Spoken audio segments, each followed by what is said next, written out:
Awesome. Hi, everybody. It looks like you can see us now.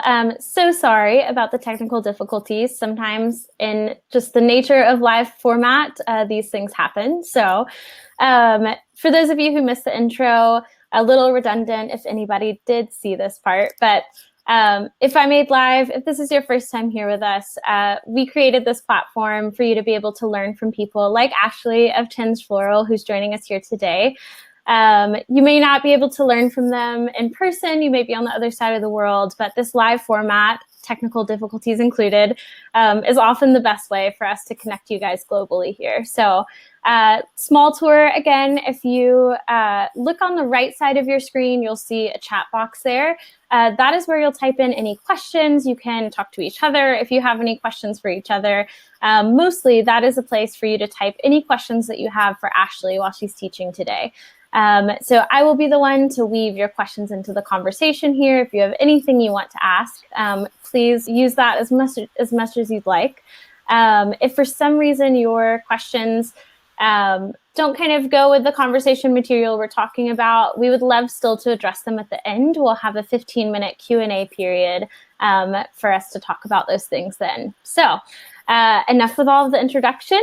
Ashley, thanks again for joining us for those who didn't see the beginning. Absolutely. Happy to be here. Yeah. I would love just to start out this class I know a lot of people here are familiar with you and your work and your journey, but if you just want to give us a brief background on how you got into floral design and kind of bring us up to speed with where you are today. Sure.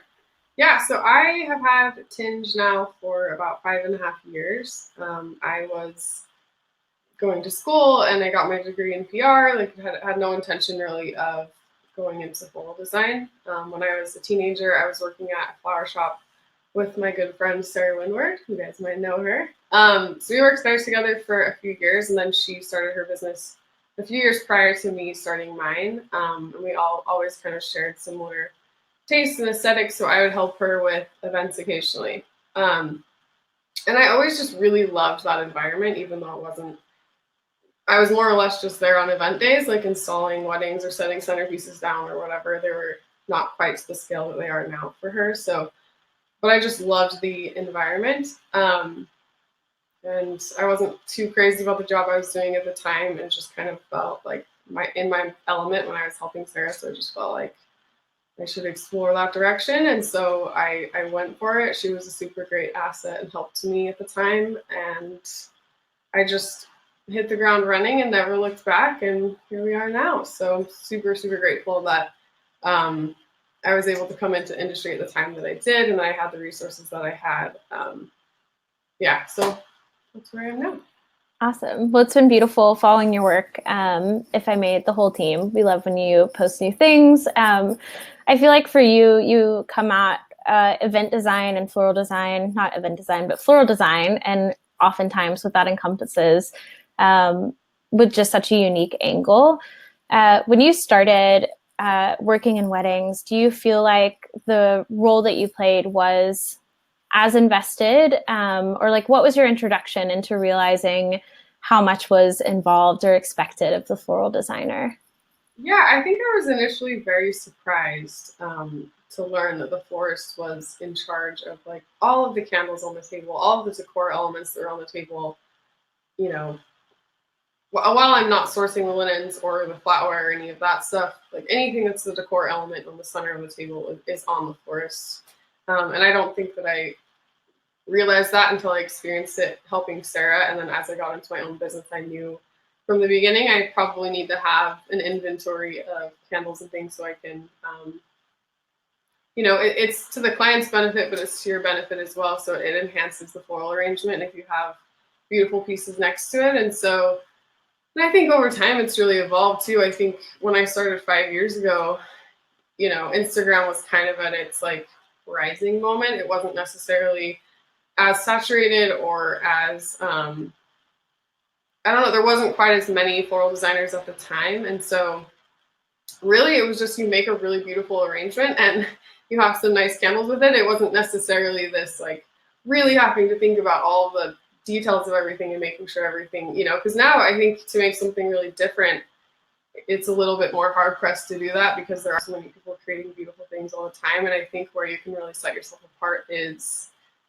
you know, I like to think that the elements on the table could be just as beautiful on their own without flowers. Like I want to have them that, have that much of an impact, that they just enhance each other. So yeah, I think over time I've really built my inventory to have looks that represent what I do. And there's definitely certain times where I'll get a job where they're looking for something specific, and I'll, hunt for something for that. But I think it's definitely evolved over time, but I think it's always been in the forefront of my mind too.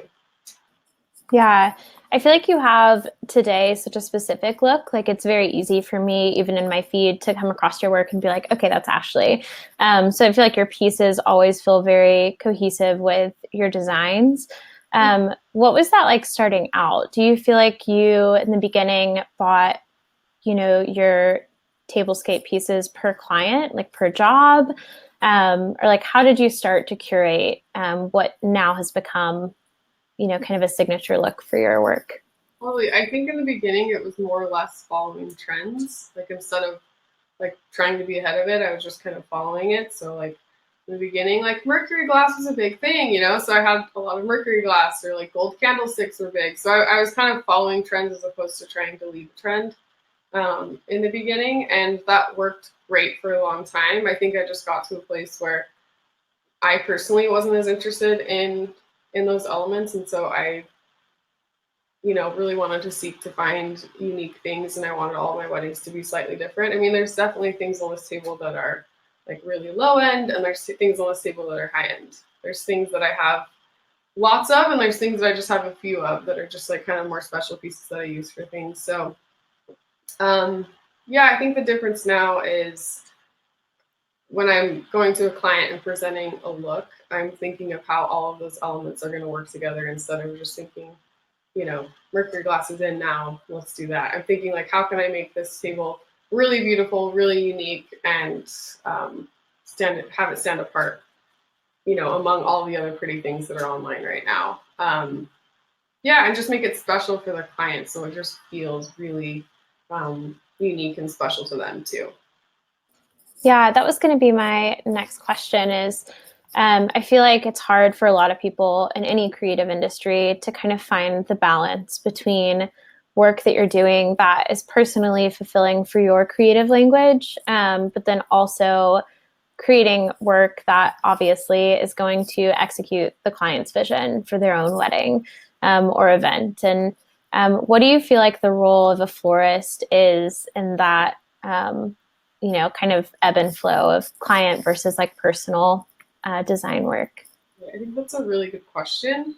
I think that if I'm not personally creatively inspired by something, I think it would be a lot less inspiring. I mean, maybe the client would just love it no matter what, but I feel like if I'm really creatively inspired by something, my work is elevated because of that. I think if I'm just, if the client comes to me and just says, hey, I found this picture on Pinterest, I really love it, I really want to do this, I never take that and say, okay, I will order all of the stuff in this photo and execute it the same way. Instead, I take it and then I analyze what the aspects of it are that they like. I'll ask them questions so they can tell me specifically what they like about the picture, and then I resell it back in a proposal and say, this is my version of that image that I would love to do for you. And I think if you can sell it in a really beautiful package, I do a visual proposal for all my clients and I really break it down for them. And I include table decor and all of that stuff so they can really see the whole thing together. I think it helps me be excited about it and helps me feel inspired. And in turn, the client is so happy because they have something that's unique and not just exactly like the picture that they gave me. Yeah, I totally agree. Talk a little bit about when you started, and I feel like probably a lot of people who start out as a floral designer, it's easy to get into a headspace of like, I'm just the florist, I'm not a stylist, I'm not, I feel like it's a very limiting mindset, but it's easy to slip into in the beginning. I guess just did you ever feel that way, and kind of how did you get out of that rut? Yeah, I think it's just gaining confidence throughout my floral career, and I think definitely I had that thought in the beginning that I'm just a florist or whatever, but I think as time has sort of progressed, I think it's just about, if there happens to be a planner, or if there's not a planner and you're just working with a bride, and they would probably love your suggestions. If they're Ask them what their linens are, ask them what their other elements are. Just be inquisitive and be genuinely curious about what they're doing and open a dialogue with them instead of it being like, you absolutely shouldn't do that. That would be terrible. You should do this instead. I think just opening a dialogue and making good suggestions, and they'll be like, oh, yeah, that would be really beautiful. Or, um, going that direction instead. I think there's a right way and a wrong way to offer your opinion. But you're the expert and you should approach it that way. I think having that confidence with the client, they see that in you and they're going to trust your opinion naturally. Um, so that's worked really well with clients. With planners, you kind of have to feel it out. Some planners have a very, very clear vision on what they want, but then other planners, want to collaborate with you. So I think it's definitely with planners, you kind of have to feel out the situation, and if they want your opinion, freely give it. I have a wedding coming up later this year, and the planner is awesome and so collaborative and so willing to hear my opinion on the tablescape and whatever. It's just going to be such a good union between the both of us on the tables. I think there's so much that the florist and the planner bring together to the table, so why not find a way to collaborate on that? So yeah, I think it's just trying to have an open dialogue and just be confident what you're saying. I think there's definitely a way to do it that would be offensive, and I think you just have to feel it out more or less. Yeah, I think that's good. I think it's good to keep in mind that typically the vendors you're working with are also wanting to collaborate. Like nobody wants to take everything on their own plate. And in the best case scenario, you have a team of vendors who, really enjoy working together and kind of all playing in a role to making them come to life. Yeah, absolutely. I think those are my favorite weddings have been the ones where I feel like all of us are kind of working together as a team instead of, these are your job responsibilities and these are mine and the lines never cross. But I think having that like open dialogue between the vendors just ends up having a much more cohesive, well executed event when everyone's kind of, on the same page or at least talking about the different elements together.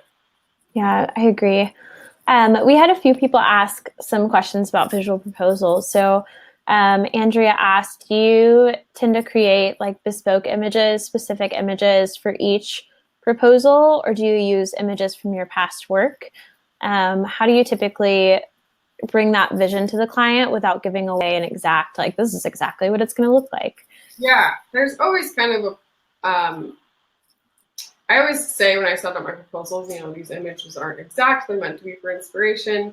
But I'll break it down. So there's a page that breaks down the color palette and maybe 5 or 6 of the main blooms that I'll be using. I tend to not do every single bloom that I plan on using just because I don't want to limit myself. If for some reason one of the flowers I put on there there's like some weather problem and I'm not able to get it, I don't want the client to be so dead set on one thing and then have it not show up. So I kind of do that for my own flexibility. And if something comes in season that's really beautiful that I maybe wasn't expecting, I don't want to not be able to use it because I didn't have it on the proposal. So I kind of just limit it to a few just to give them an idea. And then I break it down like per element. So bouquets and centerpieces and installations, I kind of break all of that down for them. In terms of what images I use, if I personally have created something along the lines of what they want, then I will, of course, pull my own imagery first. But I mean, there's definitely times where maybe I haven't done that color palette before, or maybe I don't have a good representation of what they're kind of saying to me. So I'll be happy to, pull images from that I found online or whatever to accompany my own work. Again, because it's not, regardless of whether or not I'm pulling another florist's work in there, I'm not looking to replicate anyone else's work. I'm looking to do what I do best. And so that might represent an idea, but it's not going to represent exactly what I create, if that makes sense. Sorry, my mic was off. Yes, that makes total sense. For that too, to kind of bounce back to the vendors that you're working with and the designers or like planners that you love to work with, how do you feel like for people just starting out, this is kind of an off the script question, but for people starting out, what's the best way to establish those relationships, or what did you find in your journey, worked really well to find people who are best for you to work with? Yeah, I think it really starts with one, really honing in your own personal aesthetic. I really talk about this a lot in my own workshops. I think you really have to like understand what's inspiring to you and not I don't know. I think when I feel like florists really end up, doing well and finding success, it's when they have like their own look. It's like you were saying before, like when you're scrolling through a feed and you immediately know, that it's my work or whatever. Like I think you want to be able to find that about yourself, especially for destination weddings and things like that. The only reason someone's going to hire you for a destination wedding is because you have a look that they can't get anywhere else. They have to fly you in to create that look. Um, so that would be my first huge piece of advice. But in order to establish those relationships, like even from the get-go, like making sure you're aligning yourself with people in your immediate community that go well with your aesthetic, and turning away things that don't necessarily fit within the brand that you're trying to create. I've really tried to stay very consistent with the images that I have and the people that I'm aligning myself with. Like I just want to make sure it's very clear what Tinge does, and I don't want that to ever be confused. And so I think just creating a really strong brand, and don't be afraid to reach out to people that you want to work with and offer your services or offer to meet them for coffee or for lunch or whatever. I think for such a long time, we all just like relied on Instagram for people to just find us that way. And I just don't think that's enough anymore. I think people need to speak to you face to face or over the phone or through email. Like you need to reach them from other avenues instead of just like DMing them on Instagram. I just don't think that's enough. It doesn't look super professional either, I think. Yeah, I would much prefer, and I'm like 30, so maybe I'm like a little older than, like I'm used to having other communication versus just what's through social media. I just think it goes a lot further. So Yeah, I think all of that is great advice. Kind of shifting gears here to practically get ready to create a tablescape for a client. Because that collaboration is so important. And also, I think once you've clarified in your journey, that the role of a florist also includes, bringing these additional pieces that will eventually tie the whole tablescape together. How do you practically approach that getting ready for the wedding day? So, communication with the designer and the client, what has that looked like for you? yeah, I mean it's usually pretty clear. So when I do the proposal, I have a page that kind of breaks down all of the hard good design elements that will be a part of the table. At this point, I'm doing a lot of mock-ups. I just did one last week for a client, and we just did it the same way we're doing it now. I just did it over the web. So they're able to see all of the elements together. Like, for example, I feel like, where those went, but even like, just like little details, like the candle, like the wax being a different color, like just all of these different little details will kind of help elevate the look of the whole table instead of just doing ivory candles. Or I don't know, I feel like whenever I notice a really pretty table, it's usually not just the flowers I'm noticing about it. It's like those really unique candles that they have on the table, or that really pretty wax color that they have, like how it's like playing off the colors of the flowers and how interesting that is. Or how the plates and the linens and the napkins are all kind of monochromatic, and it's just kind of adding this dynamic look. So I generally will give them a really clear idea of all the design elements in the proposal, and then when it comes time for the wedding, they know what to expect. It's not a surprise by any means. Does that answer your question?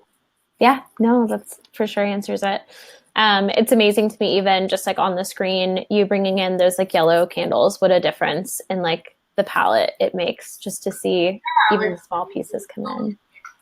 I don't know, even with this linen, like just how like the monochromatic tone of the candle and the tablecloth, it's just so much more impactful than having like the white contrast of the ivory. It's just a different look. But yeah, I'm definitely thinking about how all of the colors are going to play off of each other and the tones, and how that will contribute to the overall aesthetic of the event. So yeah, for you, I know it's something we talked about, kind of getting ready for this class, figuring out the content, is just that it's really visually overwhelming now with a million pretty things being pinned to Pinterest every day and shared, that everything just kind of gets into this like really homogenized, space of like fluffy, pretty.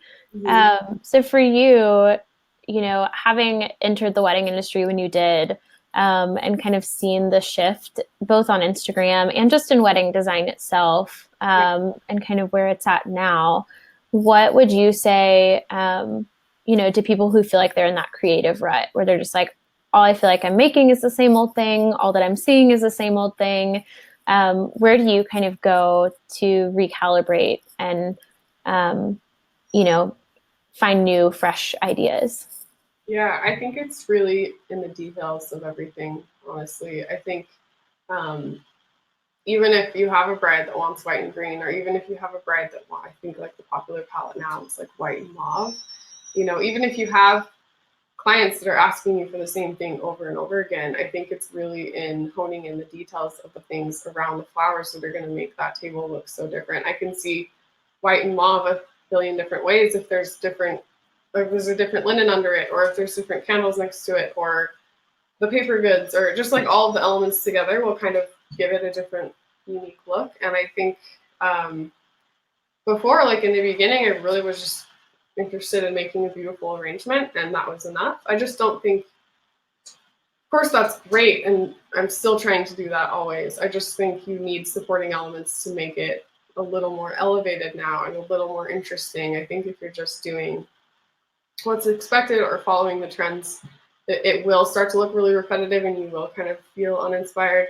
I think it goes back to what we were saying before, where I want to be creatively inspired by what I'm doing. And if I'm always doing the same thing, like it'll start to feel redundant and not inspiring for me. And for me to create like my best work, I need to feel like I'm excited about it. And for me, I think that's in the details of all of the other things too, just so they can add that contributing element. And I think there's like any form of design, like interior design or whatever, you have like all these different layers that are contributing to. So you have different textures and different colors, and they feel different and they look different. I think you need all of those supporting elements to really create something beautiful. And this doesn't mean that you have to buy new stuff every time you have a wedding. I think that's a little bit of a misconception. There's definitely, there's things that I have here, like this is from Jamali Garden and it was like $8. And this is looks like a ceramic bowl, but it's actually just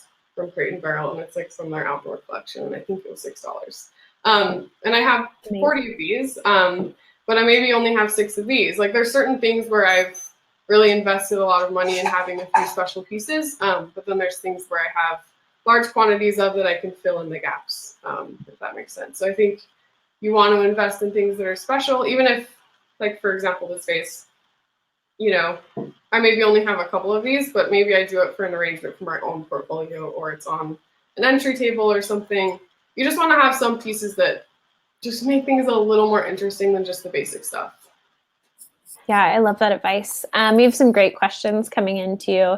Also, before I ask these questions, I just wanted to remind you guys who are watching, for tomorrow's class, which is the paid class with Ashley, we have included a sourcing guide that's going to include where Ashley gets all of these beautiful pieces that you see on her table here.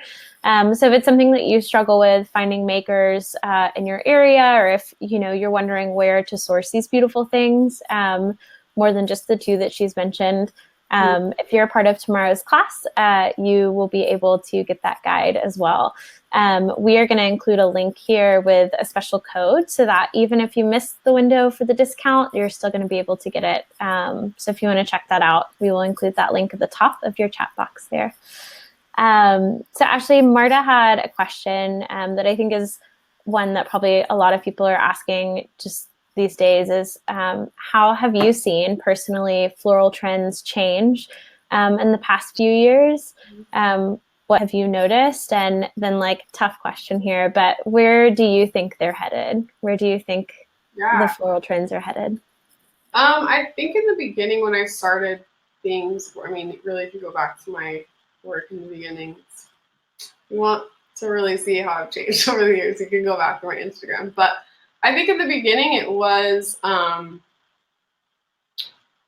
don't know really how to explain it. I guess it could just be my personal work. But I would say maybe a couple years ago, things were really green heavy and really wild looking, and not to say that they aren't now, but I think more so then. And I think as years have kind of progressed, things are getting a little bit more refined. I think it's not so, I think there's a certain weirdness that you want almost. Like I think you want the flowers to have some sort of interest that kind of captures you and engages you and wants to study it a little bit.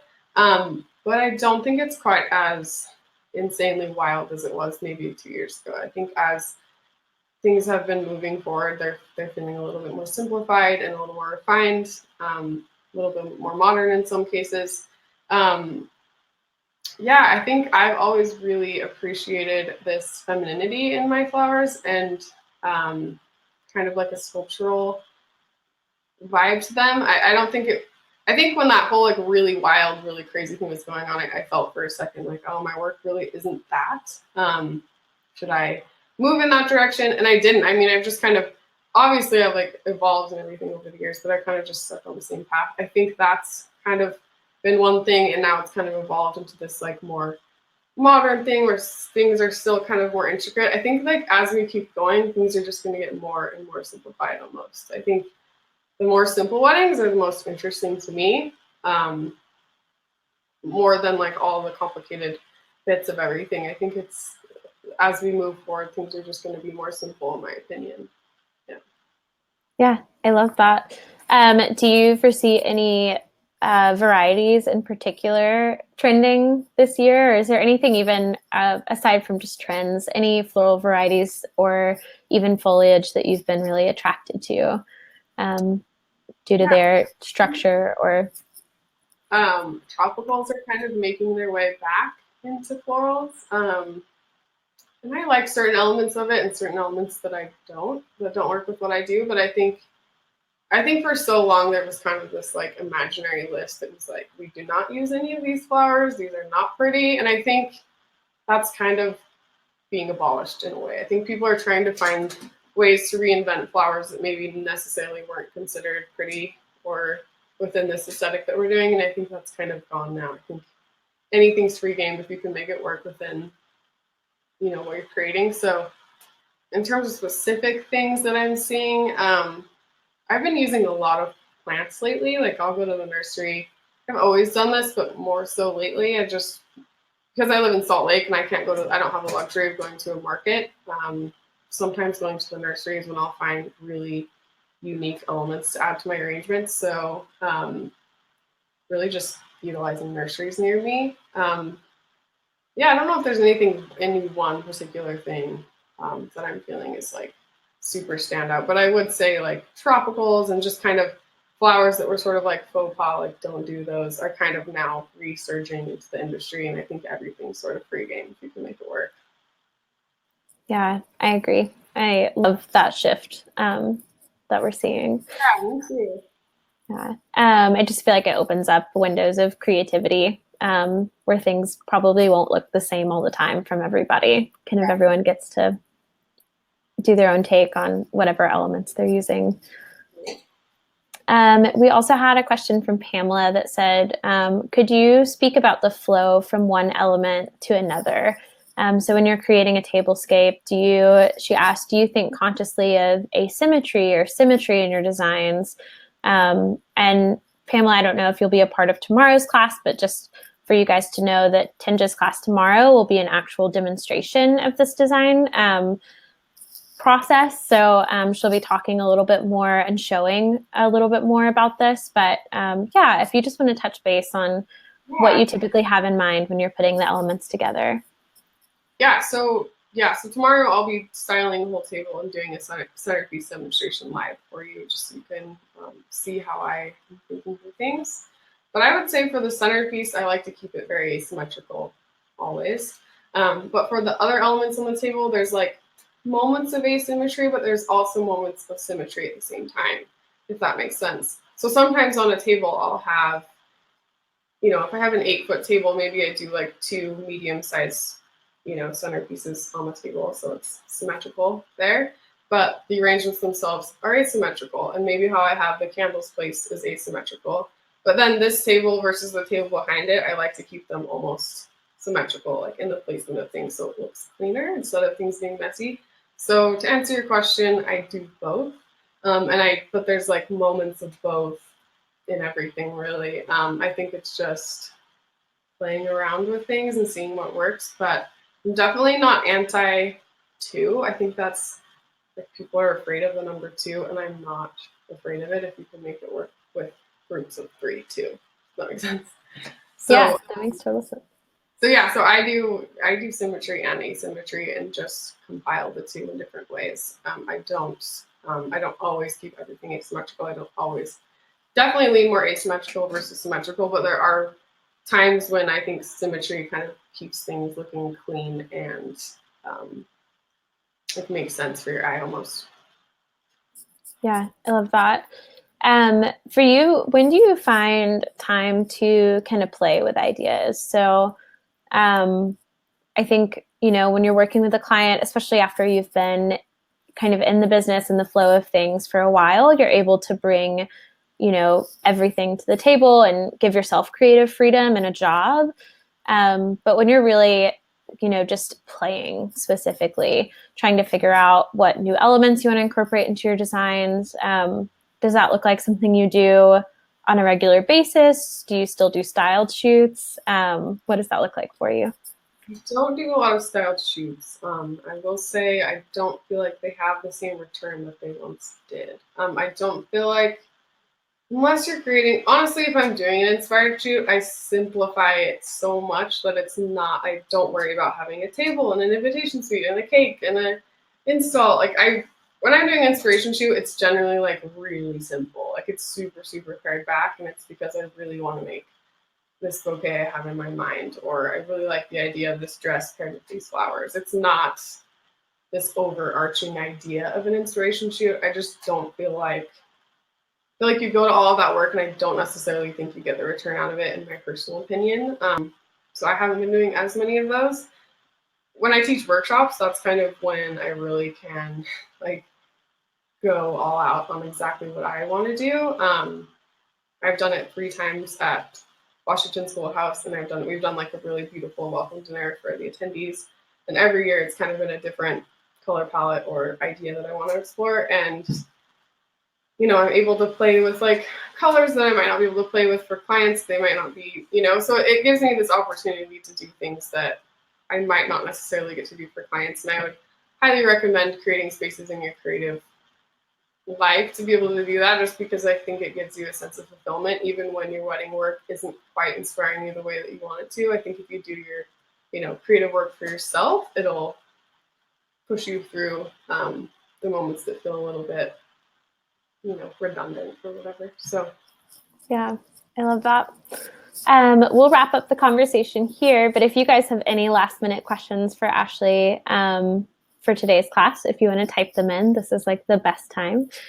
And then Ashley, for you, just wanted to leave the students with any advice that you have for them moving forward. Obviously, we have a spectrum of people who are in different places in their business and they're creative and like figuring out their own creative voice. But what advice would you give to somebody who, is wanting to create a bigger picture of, a tablescape, an event that really complements their floral design? Yeah, as you can see on this table, like warm colors really speak to me, and that's something that I really love. Simplicity and simple shapes really speak to me. And honestly, what I love in florals translates to what I love in what I wear and how I style my house. It just kind of runs through my life, and I think, I just recently had my branding done, and it like the same colors ended up running through that. It's like I can't like deny that those are the things that I really love, and I think you'll really find your own inner voice if you can really try and listen to that instead of being so aware of what everyone else is doing and trying to replicate that. Your work will just be so much more unique and so beautiful if you can tap into your own like creative voice. So that'd be my advice for that. In terms of like styling tables and like how to get your inventory started, I would say think about 12 tables. I think that's about like a good idea to start for like smaller weddings. And I would think of having, like, if you're doing votives for a less expensive votive, maybe like 3 votives per table for 12 tables. So maybe 36 votives to start your collection. Or for vessels, maybe start with 12 really pretty vessels that are investment and maybe 12 that are a little less expensive. Again, like, you want to have some pieces that are higher end and some that are lower end that they can complement each other. And pick pieces that you can use for a lot of different settings instead of something that feels really, really dated or yeah. And then the other thing too is I've sold out inventory that I know that I won't use anymore. Like, don't be afraid to just get rid of it and maybe use that money for something else. So this is just like very practically speaking, but numbers wise, like, maybe think of 12 tables for the beginning, and then as you progress and maybe you have a wedding for 15, then you can reassess things from that point. But to start building your inventory, what I did was I started with the idea of 12 tables and built from that. So Yeah, I love that. The hard advice and the practical advice. Very helpful. So you guys, thank you for joining us today. Thank you, Ashley, for joining us today and taking the time. We know it's a lot for everybody who's running a business and oftentimes a family, and all of the many hats that so many creative entrepreneurs wear. So you guys, just one last reminder that we have a discount code for you to get $50 off of tomorrow's class. Just a little bit about tomorrow's class with Ashley. She's going to be doing 2 different demonstrations.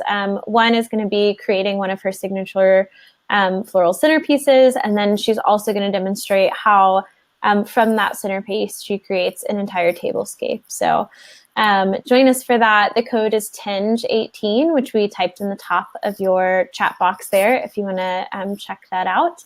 But again, thank you for joining us. We hope you enjoyed this conversation.